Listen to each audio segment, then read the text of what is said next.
Hi friends, তোমরা সবাই কেমন আছো? আশা করি তোমরা সবাই ভালো আছো। দেখো বন্ধুরা, তোমাদের তো আমি আমার আমের ভিডিও দিয়েছি, আমাদের বাড়ির গাছের আম। দেখো, এই আমগুলো পেকে এইরকম কালার হয়েছে, দেখতে পাচ্ছ? আর আমি কেটেছি, দেখো এইরকম অপূর্ব টেস্ট আর একেবারে মধু। আর দেখো, আমি এখানে কিছুটা আমটাকে গ্রেট করে আমি এটা বানিয়ে নিয়েছি।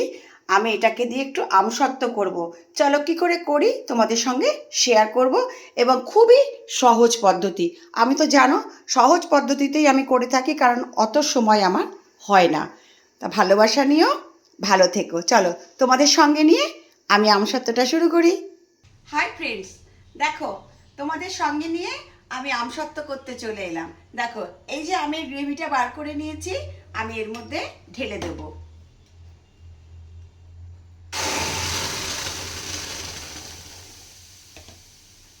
আমি এর মধ্যে না অল্প মিষ্টি দেবো, কারণ আম খুব মিষ্টি। মিষ্টি না দিলেও হয়, কিন্তু আমি একটুখানি মিষ্টি দেবো বাইন্ডিং এর জন্য।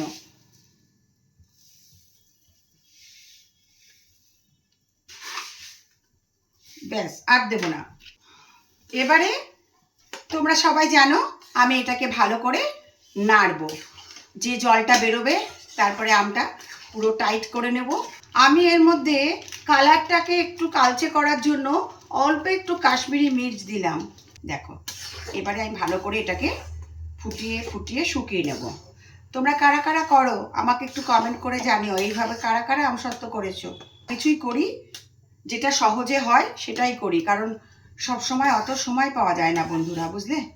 এটা যদি তুমি রোদেও না দিতে পারো, তুমি যদি ঘরে ফ্যানের তলায় রেখে দাও 2-3 দিন, ঝুড়ি চাপা দিয়ে লাল লাল ছোট ছোট ফুঁকো দেওয়া ঝুড়িগুলো, তাহলেও তোমার শুকিয়ে যাবে আমসত্ত্বটা।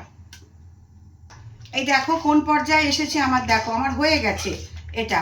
আর দেখো, আমি এটাকে দিয়ে ভালো করে এটাকে ঘেঁটে দিয়েছি। 2 হাত দিয়ে এরকম করে ঘেঁটে দেবে, বুঝতে পারলে বন্ধুরা? কারণ আমি এটা গ্রেটারে করেছি, মিক্সিতে দিইনি, আমি কড়াইতে দিয়ে দিয়েছি। তারপরে আমি এটা দিয়ে ভালো করে ম্যাশ করে দিলাম। দেখো, আর কোনো অসুবিধাই নেই। আর এই আমে আমার কোনো আঁশ নেই, সুতরাং আমার ছাকতে হয়নি, বুঝেছো? তোমাদের যদি আঁশযুক্ত আম থাকে, তাহলে একটু কাপড় দিয়ে ছেঁকে দেবে, কিংবা ছাঁকনি দিয়ে ছেঁকে নেবে আমের কাঠটা, বুঝেছো? দেখো, আমার আমসত্ত্বর গ্রেভিটা অলমোস্ট ডান। আমি এটাকে এখন ঠান্ডা করব, আর আমসত্ত্ব করে অবশ্যই তোমাদেরকে দেখাবো। আমসত্ত্ব দেওয়ার জন্য আমি আমের গ্রেভিটাকে তৈরি করে নিয়েছি, ঢেলে রাখলাম। আমসত্ত্বটা যে থালাটায় দেবে, 2টো থালায় আমি দেব, কারণ বেশি মোটা হয়ে গেলে শুকোতে একটু সময় লাগবে বন্ধুরা। 2টো থালায় দেব, আর অবশ্যই থালায় একটু তেল ব্রাশ করে নেবে। আর দেখবে, আর যদি তোমরা রোদ্দুরও না পাও, ফ্যানের নিচে ঢাকা দিয়ে রেখে দেবে, ঝুড়ি দিয়ে, ছোটো ছোটো ফাঁকা ফাঁকা প্লাস্টিকের ঝুড়িগুলো আছে, ঢাকা দিয়ে রাখবে, দেখবে হাওয়াতেই শুকিয়ে যাবে, আমসত্ত্ব হয়ে যাবে। ভালো থেকো। ভিডিওটা যদি ভালো লাগে একটা লাইক কমেন্ট করে দিও। টাটা।